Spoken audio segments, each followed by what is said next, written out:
In today's video, we discuss more basics of federal and state anti-kickback and fee-splitting prohibitions. Hi, I'm Michael H. Cohen. I'm founding attorney of the Cohen Healthcare Law Group. We help healthcare industry clients just like you navigate healthcare and FDA legal issues so you can launch or continue to scale your health and wellness product or service. Previously on Stark and Anti-Kickback Basics, I always like that I flash back to 24, so previously on 24. Well, on this channel, we talked about how Stark is the federal law that prohibits self-referral, how self-referral involves certain designated health services, or DHS, and how state laws contain mirror Stark provisions. For example, California has PORA, the Physician Ownership and Referral Act, which is like a state law mirror to Stark, the federal prohibition against self-referral. That's all codified in Business and Professions Code section 650.01. Now, just as Stark has exceptions, similarly PORA has exceptions that allow certain arrangements or that deem them unlawful or lawful. Then we discussed the definition of a kickback, how federal law prohibits unlawful referrals, and we mentioned some of the safe harbors that federal law offers to arrangements that federal law deems legitimate or not illegitimate. On the state side, we said that there are mirror laws prohibiting kickbacks and fee splitting. California's anti-kickback and fee-splitting prohibition is contained in Business and Professions Code, section 650.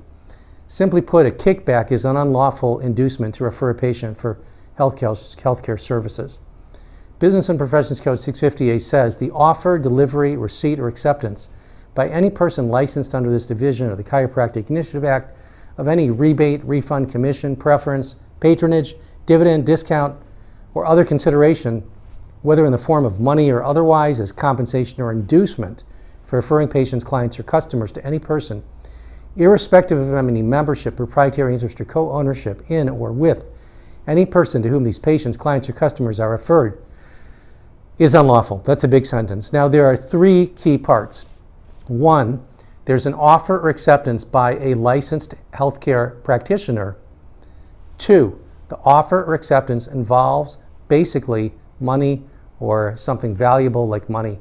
The language in Business and Professions Code section 650A is rebate, refund, commission, preference, patronage, dividend, discount, or other consideration, whether in the form of money or otherwise.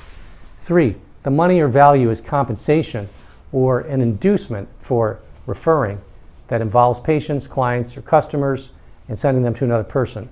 Now, violating this prohibition, period, is unlawful, whether or not the person that's doing the referring has shares or membership interests in the business to whom the referral is made. Where federal law provides a whole series of safe harbors, California law keeps it simple. There's just one, section 650B, which says you can pay money for services other than referring patients as long as that referral is based on a percentage of gross revenue or similar type of arrangement at fair market value. Arrangements between entities, businesses, and persons get complicated, so it is helpful to have your healthcare lawyer at your back analyze the arrangement for possible Stark, self-referral, and kickback and fee-splitting issues. Thanks for watching. If you still have questions, click on the link below, CohenHealthcareLaw.com, to send us a message or book an appointment. Here's to the success of your healthcare venture. We look forward to speaking with you soon.